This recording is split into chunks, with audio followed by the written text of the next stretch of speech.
Hi everybody, we're back. And today we're going to be making kofta kebabs. Now this is a Persian style kebab. I spent a lot of time in the Middle East and Africa, and I really developed a taste for these type of foods from over there. I really miss them. So today we're going to be making it. Today I'm going to be using venison burger. I harvested a deer last fall, and so I still have venison left over. Now you can use any kind of ground meat you like. You could use lamb, which is normal and traditional, or chicken, but you can use beef also. Pork is not really consumed too much in that part of the world, but you could use that also if you'd like. So anyway, when we come back, we'll get to start making it, but we're going to be mixing it all up in our bowl.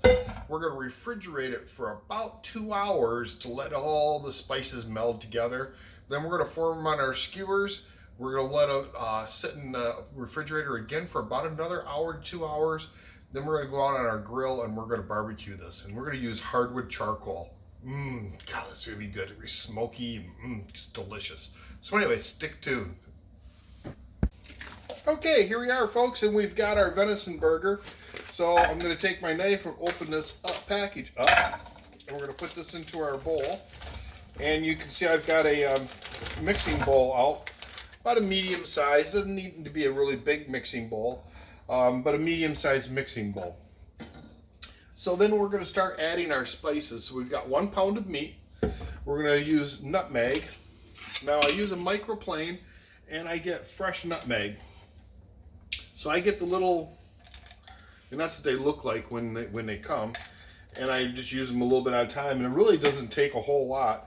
Nutmeg is one of those things that's got a tremendous amount of flavor to it, and so you really don't need a whole lot to create that flavor in there. So we're going to be putting in about a 1/4 teaspoon of nutmeg, and like I say, just use this microplaner to plane it out, and there we go. So you can see what that looks like. About a 1/4 teaspoon of nutmeg there. So with that, we're also going to use garlic, and so we've got granulated garlic, and we're going to need our measuring spoons, and we're going to put in a tablespoon of granulated garlic. So a nice tablespoon. And then we're going to be putting in a teaspoon of cinnamon. So we've got our cinnamon here. Now keep in mind there's a few different kinds of cinnamon. I get the ground Saigon cinnamon. You can get whatever kind you'd like, but there are some imitation ones out there to be aware of, and you aren't going to want that. So there's our tablespoon of cinnamon. And then next we're going to add in a tablespoon of ground coriander. So we've got our ground coriander. And for those of you that know, coriander seed is what we make our grows into cilantro. So we've got our tablespoon of ground coriander there. Then we're going to put in a teaspoon of cumin. And where'd my cumin go to? Be right back. Okay, we're back. Sorry about that. I had to go to the cupboard and get some of the cumin out. I had forgotten to get it out. So we got our cumin, and we're going to put in a tablespoon of cumin. So we've got that added. We're going to put in a teaspoon of ground pepper. So we've got our ground black pepper here. And I buy it in containers like that because I refill the shakers, but I don't really use the shakers a tremendous amount. I have to say that I do use fresh cracked pepper way more often, which I buy in containers like that. And then we're going to put in a 1/4 teaspoon of cayenne pepper. So cayenne pepper, again, I buy this in bulk, and I transfer the spices I use a lot of. I buy them in bulk, and then I transfer them over to their smaller containers and just refill them. So I do that quite often. We're also going to put in a tablespoon of granulated onion. And again, I buy the onion in larger containers. They're containers of that size. And then I refill the smaller containers. It's easier to keep in my spice rack cupboard. So we got our tablespoon of that in there. So we got a tablespoon of granulated onion. And then we're going to be putting in some One moment. Okay, sorry about that. I got a little bit ahead of myself, but I had forgotten to put in my tablespoon of parsley. And I'm actually going to add 2 tablespoons of parsley to this. I guess we're going to have to pour it out. That doesn't work so very well. Never stuck that in there before. I usually just do it like so. And there. Okay, now the last thing we're going to do is I usually use dried ginger, but I happen to have fresh ginger on hand. So I'm going to be putting in some fresh ginger in this, and we really don't need a whole lot. So I'm going to set this just off to the side. We're just going to cut off a little part of our ginger. Okay? So we don't need a whole lot of this. And I'm going to peel it off because we're going to put it in the micro grater and we're going to grate this out. But I want to peel that first because I don't want any of that peel in there.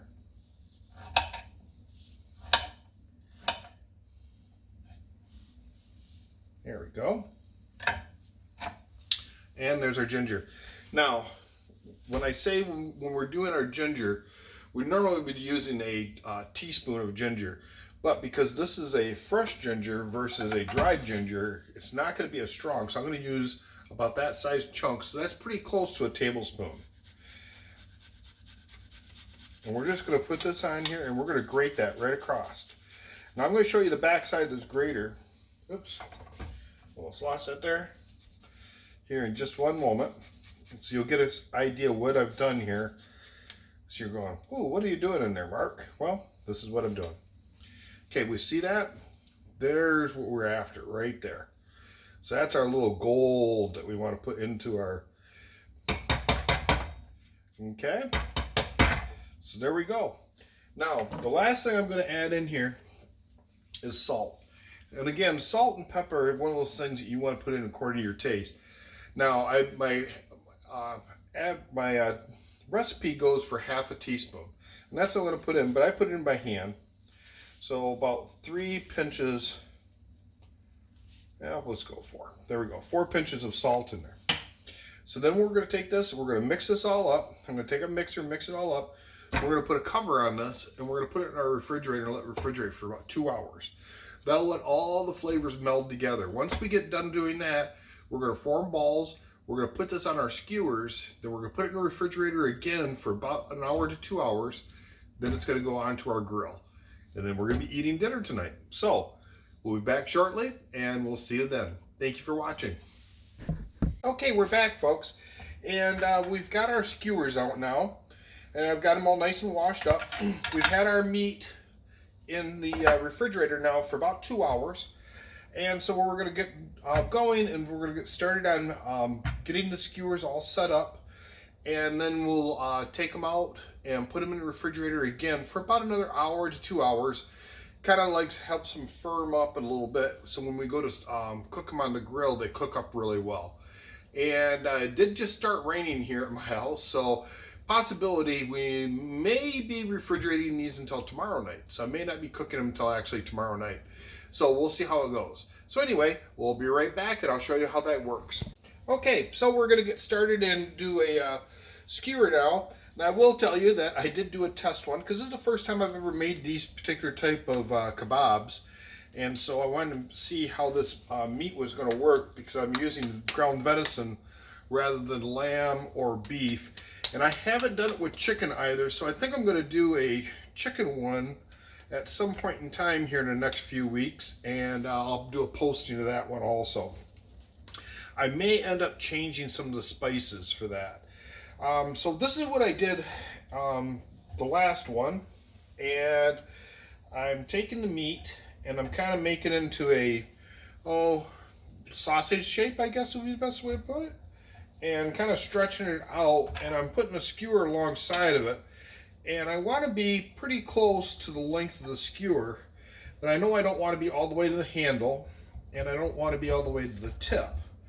So we're going to kind of get a happy medium between the two. So anyway, I've got the meat out, and I would say this is probably about, close to, a little bit over a 1/4 pounder. So I'd say probably about 1/3 of a pound of meat No, it's not going to be that big. Because we only started out with a pound of burger to begin with. I'd say it's about a quarter pound or a little bit less. So we're getting this out. And then what I did is I took my skewer, like so. And then we're going to form the meat around it.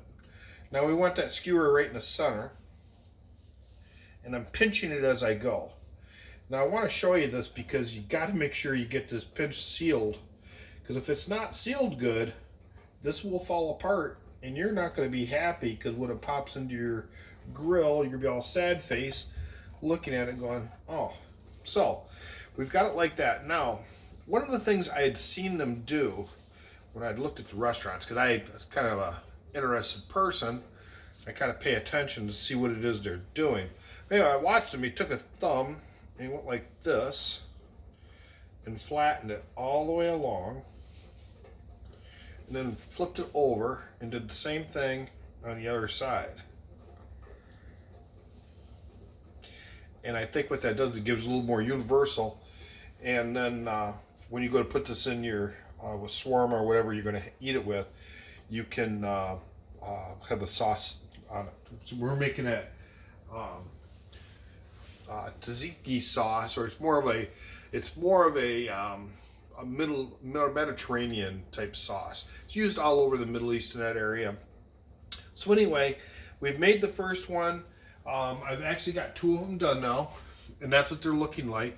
And I do have this nice rack that we're going to be sitting on the grill, and it helps keep them up off the grill. And I'm going to oil that. And I want to explain to you that very important to oil your rack so that your stuff doesn't stick so well. You really don't want things to stick if you can avoid it. And it does look like it's raining pretty good right now, so we may end up doing the actual cooking portion of this tomorrow night. So anyway, with that, I'm going to finish doing all these skewers up. I'm going to put them in the refrigerator. They're going to be in there for at least 2 hours. If they're going to end up being in there overnight, I'm going to wrap everything up with plastic and seal it up really nice. And then we're going to cook it tomorrow night, but hopefully we'll be doing it tonight. So we'll be back in a little while. Okay, side note, I've been playing with this and getting it going. I'm going to tell you, this seems to be the best way to do it, kind of patting it, and as I'm going, I'm keep sealing it and patting it out. So keep that in mind when you go to do that. Keep doing that, and it helps seal this up, and it gets a better seal on it. So, be back in a little while. Okay, everybody. I told you I was going to be using hardwood charcoal. So this is what I'm using today. I've got the smoker over here. I'm not using the smoker portion of it, but I am using the regular portion of the grill portion. You know, using the either briquettes or using this. Normally I use this kind of stuff. I do use briquettes once in a while, but not very often. So anyway, I'll get back to you in just a moment. Kind of give you a little bit of an idea what it looks like. I'm not sure how well you can see inside there, but I put the briquettes in there, and I've just put the charcoal lighter on there, and so I'm going to let that soak in. Let it soak in good 10 minutes or so, maybe 15. And then I'm going to light it. It'll burn really nice. It's going to be fairly hot. That's why I'm cooking directly like this. So it'll cook it quickly. So it'll be about 4 to 6 minutes per side. So we'll be back and we'll be making our kebabs. Uh-oh, code 2. Nope. We just got the grill going. So I've lit the lighter fluid on now, so it's going to be burning for a little bit. It'll burn down. It'll become coals. When it gets to be nice coals, all that petroleum will be burnt off of there, and we'll have our nice hardwood charcoal to work off of, and we'll start making our shish kebabs, or not shish kebabs, but our kebabs today. So be back shortly. And as you can see, our fire is starting to die down now, and once it gets all died down, it'll start smoking nice. We're going to close it up, let the coals get nice and warm, and then we'll be back to start it all up. So we'll be back real shortly. Okay, we're back inside the house, and I just wanted to show you real quick. This is the rack, and I've gotten this on Amazon. So if you're interested in getting one, you can get one. This one's called a Catumet. Cataumet. So the rack, and it came with the skewers, But the thing that I wanted to show you was this spray. I told you that I use vegetable oil, and this is how I do it, apply it. And these cans are wonderful. They last a really long time.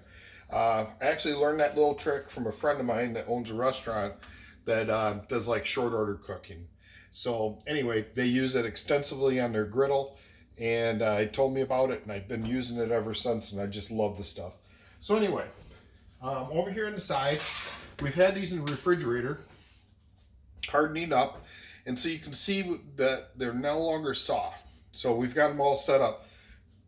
We're going to be putting them on this rack, and that rack is going to go inside the grill to grill these. So the pan will stay on the outside, but the rack will stay. And so when we get out there, I'll show you, and so you'll get a better view of it on the grill itself. We're going to grill these. They're going to be about 4 to 6 minutes per side. When they get done, we're going to bring them inside, let them rest for a few moments, and then we're going to serve it with our tzatziki sauce. I'm also going to be using some fresh tomatoes. So I've gotten some nice fresh tomatoes, so I'm going to be doing some fresh tomatoes. I was going to throw in some avocado with it, even though that's not normally in the Mediterranean so much, but they're not ripe yet, unfortunately. I just got them, and they just aren't ripe yet. And I was also thinking about making some cloud bread to go with this. Now, I haven't done it yet, so I don't know if I'm going to be doing it tonight, but maybe at a future date, if people want me to, I'll make an episode showing you how to make some cloud bread. And we can make that like a flat bread, so we can use it like a pita, some type of bread that's, you know, normal for that area of the world. So anyway, when we come back, we'll be outside, we'll be grilling these, and we'll be finishing up. Okay, we're back. We've got our grill nice and warm. We've got it up to 350 degrees Fahrenheit, so we got a really nice good temperature in there. We want it nice and hot. We've got that good smoke going. You can get an idea, see what that looks like. We're going to take our rack, and we're going to place the whole thing right inside. So there we go. We'll put that inside. Lower our cover down. About 4 or 6 minutes. I'm going to probably look at it at about 5 minutes, and then we'll probably turn it over, and then we'll do another 4 to 6 minutes on the other side, and we'll bring them into rest. Okay, we're back, and we're going to be flipping these over now. So I've got the grill opened up. We're just going to take those and flip those over, and these flip really quite nicely. Oh, that one there. Come back to that one. Having a little bit of difficulty with it.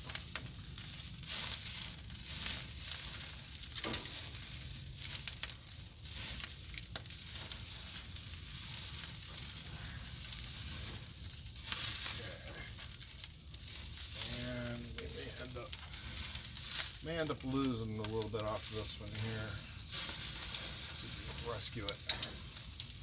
Okay. Seems to have rescued it. So good. So put that down, and we're going to let this go for another 4 minutes, and we'll be back. Okay, we're ready to get them off, and this is what they're looking like right now. Let me bring the camera over to you so you can see a little bit better. But that's what they look like right now. Just looking delicious here. So let's get them onto the platter here. Now we got this. That was the one I was worried about was going to fall off. It didn't. It did stay on. Ooh, those are a little bit warm on the underneath. And there. Okay. So doesn't that look good? Okay. So we're going to take these inside and let them rest for a little bit. Then we're going to cut them up, and then we're going to be eating tonight. So it's going to look good. Okay, we're back, and we've got our plate all made. And so here it is. We've got our kebab. We got our tzatziki sauce that you're going to see in another video that I've made. So you'll be able to see how to make that. And you can make, there's other variations of this sauce, and I'll probably make a few of those also. Some have mint in them. They're kind of a regional thing, but they're just delicious. Cucumbers, you're going to see why I reserved half a cucumber when I made the tzatziki sauce, and then some fresh tomato slices. So, and the only thing missing will be cloud bread, and I'll probably make one of those videos coming up soon if I get enough people that are interested in doing it. So, thank you very much for watching. Subscribe, and I'll see you soon. Thank you.